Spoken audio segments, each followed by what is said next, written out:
Hey guys, my name is Carter and welcome back to my channel.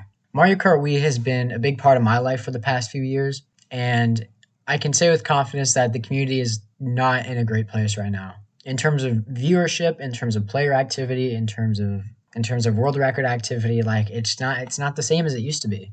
And I want to see this game thrive. I want to see it like it was in the past. So in this video, I hope to clear up some of the concerns I have with the community, and I want to talk about what can be improved going forward and what you can do as a community member to help this game survive in another few years. So why should you listen to me? I'm just some guy on YouTube, right? Well, here are a couple of my times. I've been playing this game for 5 years, like I said. I mostly do time trials, but I also dabble with worldwides and Mogi. And also, please excuse the bad microphone quality and camera quality. I just moved into my dorm room, and I don't have a microphone on me. So this is going to be the setup for today. If I make more videos, hopefully I'll have something better.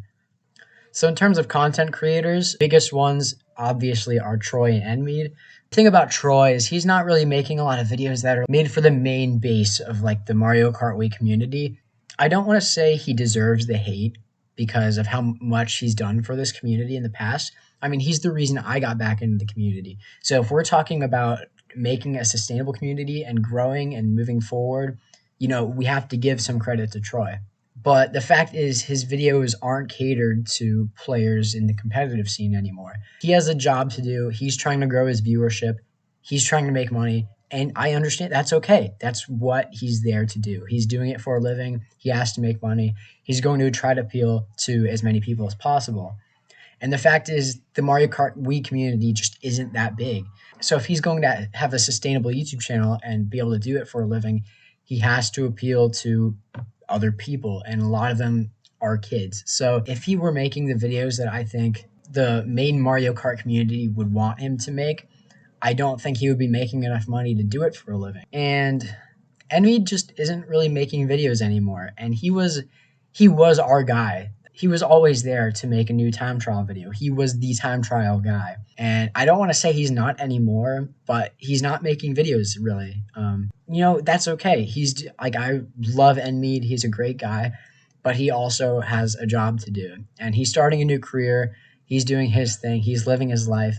And I don't really know if he's gone. I don't know if he's coming back or if he's going to make videos at the frequency he used to. So Troy isn't really appealing to the main base anymore. Nick isn't really making videos anymore. What do we do now? Well, there are other content creators. They're not nearly at the size that Troy and Nick are. So in that respect, it's going to be hard for us to appeal to new viewers. Next thing I want to talk about is the state of CTGP and Mr. Bean and our updates and what I think can be done from there. Now, in terms of updates, Mario Kart Wii has so much potential. I should preface this by saying everything Mr. Bean does is not for pay at all. He's doing this because he wants to. So I certainly don't want to give any hate to him or have it come off like I'm giving hate to him. That being said, I see a lot of potential in Mario Kart Wii, and I want the game to live up to that potential. So I'm going to voice my opinion and say what I think this community could use in terms of updates. And while the custom track updates are nice, they're kind of all we've been getting. And he's been working on other things. He's made progress with 24 players.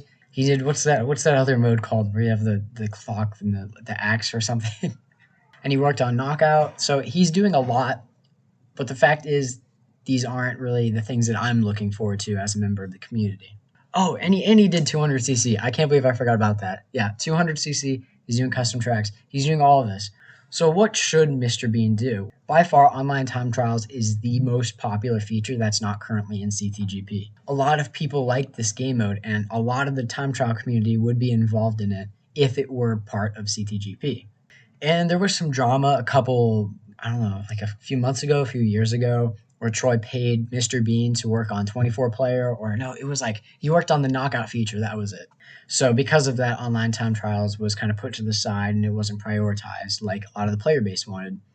And I can't blame Mr. Bean for taking the money and working on knockout mode because, like I said, he's doing this all for free. And if he's able to just make a lot of money by changing his focus, I would probably take the money too. So I can't blame him. There are a lot of other things that I think could be added to Mario Kart Wii. I'll put some of them on screen right now.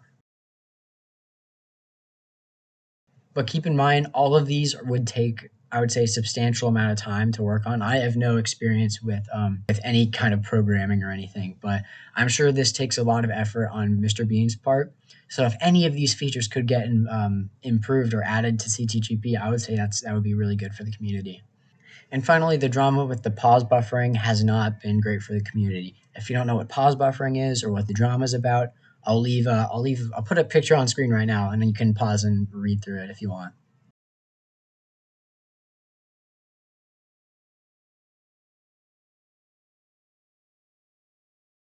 So basically, the community right now is trying to decide, should we keep enforcing this ban on pause buffering? And my view is yes, we should.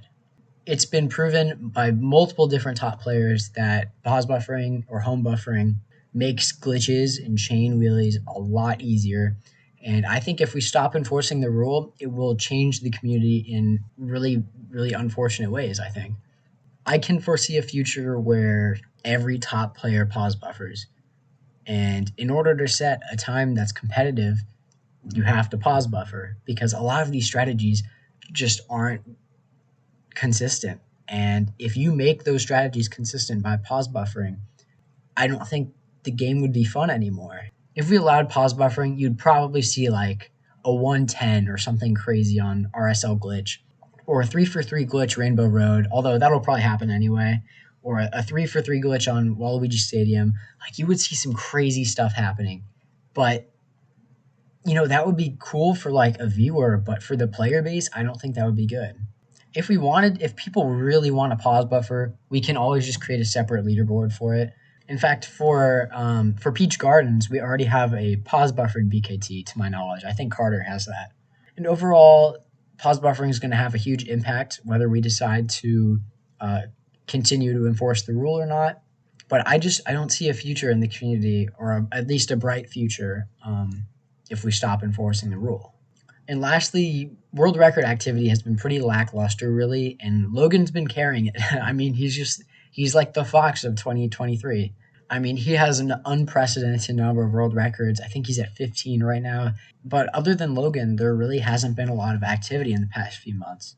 And the game, sometimes it has dips, sometimes it has peaks, that happens. But I'm worried that we might have a downward trajectory right now. I mean, the world record activity, but year by year, has been decreasing.